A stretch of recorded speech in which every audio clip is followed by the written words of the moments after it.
Howdy, hey. How you doing, baby?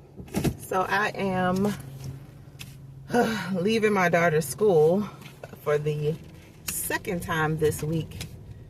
Having to come up here twice. Now the first time, understandable, you know, as mothers of little girls, when they get of age, they go through that thing. Sometimes this, have accidents, stuff be on your clothes. Okay, cool. But also, what perturbs me is that I know for a fact that I talk to my daughter, I prepare my daughter for everything. Sometimes, some would say I'm too prepared. I talk to her about maybe too much. But I feel like in today's time with these kids, with stuff so readily accessible to their hands, they can see and hear anything from anybody. Let her hear from me first, right? But I feel like I prepare her enough to take care of herself and do the things she's supposed to do. She just don't be doing it, y'all. She just do not be doing it. So the fact that I had to come up here for the second time, this time I had to come up there because she thought she was gonna wear a skirt today and not put nothing under it. You a little thug. You like to keep your legs cocked open. And I told her this morning when I dropped her off, the ride to school, I was like, oh, you get a little skirt today. Make sure you keep your legs together or whatever. Even if she do wear shorts or whatever, or I assume that she already had shorts already under her skirt. I'm like, still, you need to learn how to sit with a skirt on because you're going to get older. You're going to want to wear these things. If you like them now, you're going to like them when you get older. You're going to have little dresses. She like dresses and stuff like that. You might wear little short dresses or whatever. You still need to learn how to sit. Baby, no. That child, you would have thought she played basketball the way she be sitting. Legs cocked like a pistol. Just wide open. So, yeah. So I had to come back up there and bring her some pants. But anywho, that's not what we here to talk about. What I'm here to talk to you about is the fact that I am like really feeling myself. Like really, really, really feeling myself. And I know that I had made the video before where I was talking about how, I think my baby gonna fall asleep in the car. How, when I first started doing the, changing my food, changing the way that I eat, working out, taking care of myself, sober living, no sex. I haven't had no sex. Changing all of that about myself. When I did that, it was as if things that I had normally enjoyed to indulge in outside of those things, certain things that just weren't for me anymore, I just did not want to do them anymore. I did not want to engage with certain content anymore because it was just like, it makes no sense. I feel like this is just a waste of time. I feel like it's a waste of my energy, and I feel like it's interrupting my energy, and I don't like that. So it was a lot that I tuned out. But baby, let me tell you, I feel like, and I'm a very spiritual person, I totally understand that there are many deaths to be had. There's like, the one that everybody knows, but then there's death of the ego, there's death of the old you, and all kinds of stuff, right? So being that I understand this on a different level, I feel like with this last little sickness situation that I had, I went through another death. Like, I really, really did. And I know when I went on Google to try to figure stuff out, they was like, you should have been gone 3 days ago. And I heard what they said when they said it. But I really feel like I went through another death. And it was another death it was a bigger, how can I put this? Okay, I went through more of an ego death this time around. I've done Dark Night of the Soul before. I've done Death of the Old Self. But this was like an ego death. When I tell you I came up out of this and I wanted to be even more of myself, like more of myself, then it started making me think about relationships. Now, I know for a fact that I have my faults when it comes to relationships of why things, kind of sort of went the way they went. My part being that if I knew way beforehand or I saw signs way beforehand to get out of it and I didn't, that was a part of my part in not getting out of it, right? But then I was thinking last night, I was like, you know what?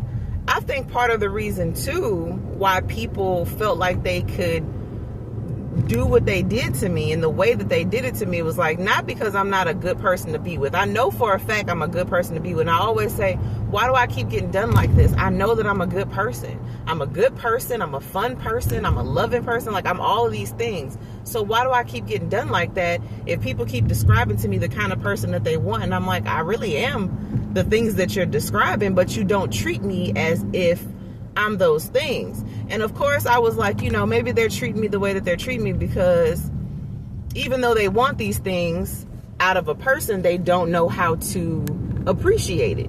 So when they don't know how to appreciate it, they just abuse it. And that's one part of it, yes. But also I feel like sometimes what people see with me is not necessarily what they get all the time. I hold back a lot of myself. And no matter how fun I think I am when I'm by myself, if I don't share that part of myself with my partner, then they're going to think I'm boring. Now, does that give them the right to just step out on me and treat me any kind of way? I was going to go right there with that person in the way with them big ass ties. Does that give them the right to do that? No, because I feel like if I'm such a boring person or whatever, what have you, then you should just be bold enough to just be like, I'm gonna just leave you alone. Okay, cool. Just leave me the hell alone. Don't bother me no more. But no, they decide to try to keep me around because I am a good person. So they try to keep me around for the good stuff. But then they cheat on me or they do this and they do that. And I'm like, I don't like that shit. But I have to, again, understand that I have a part in this and that I don't fully be myself in relationships. I think that I do, but I really don't. There's a lot that I hold back. And I feel like, honestly, in understanding that now, there's nothing wrong with me at this point in time with me understanding that. Like, I need to understand that. And I also have to not be hard on myself and think like, oh, well, if I would have did this or would have did that, then I probably still would be with X, Y, and Z or whatever, what have you. No, because it's still a situation where I wasn't meant to be with those people either.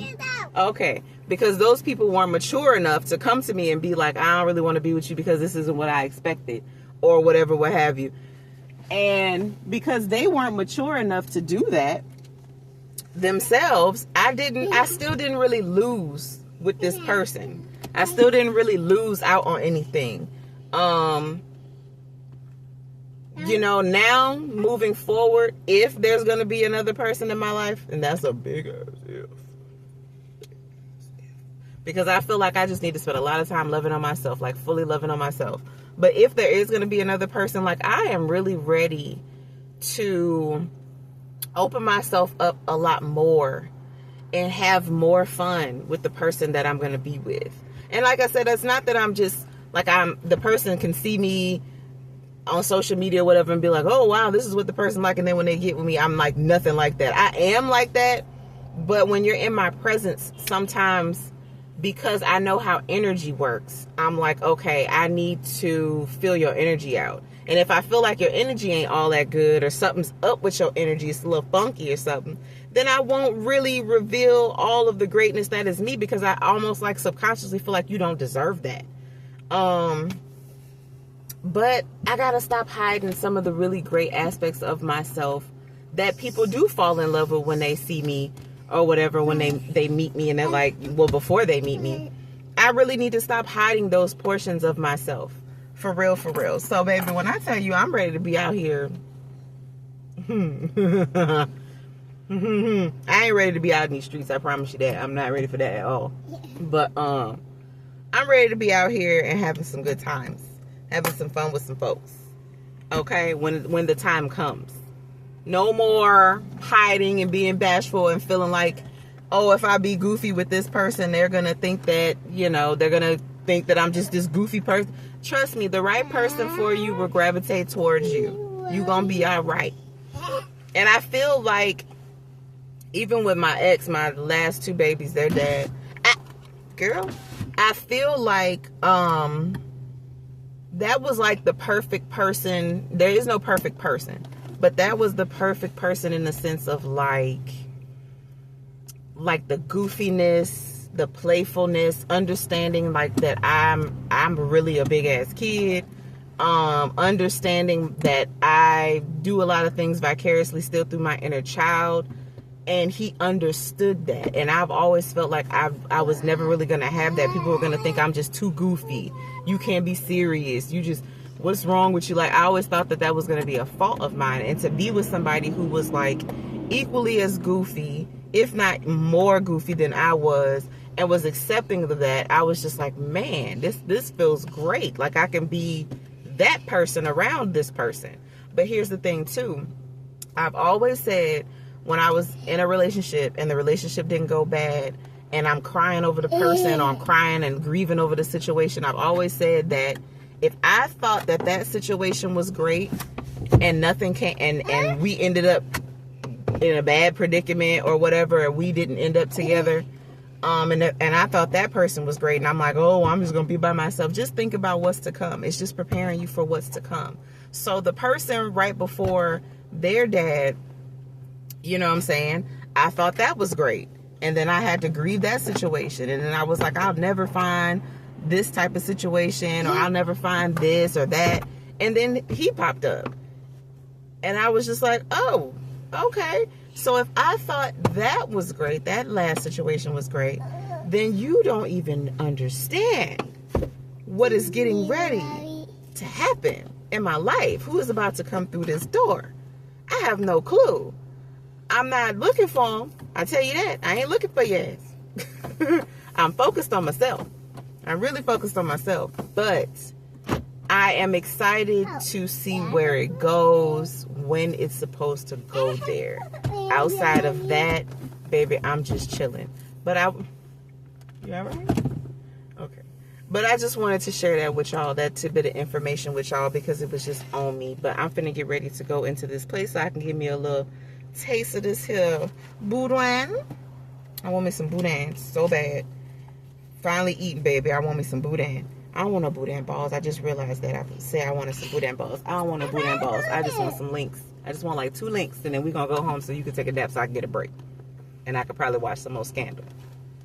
Yeah, I kind of feel bad watching Scandal during Black History Month, but it is good. I don't know. I might have to wait and watch it after Black History Month up, because the way she be fiending for this president, I don't like it.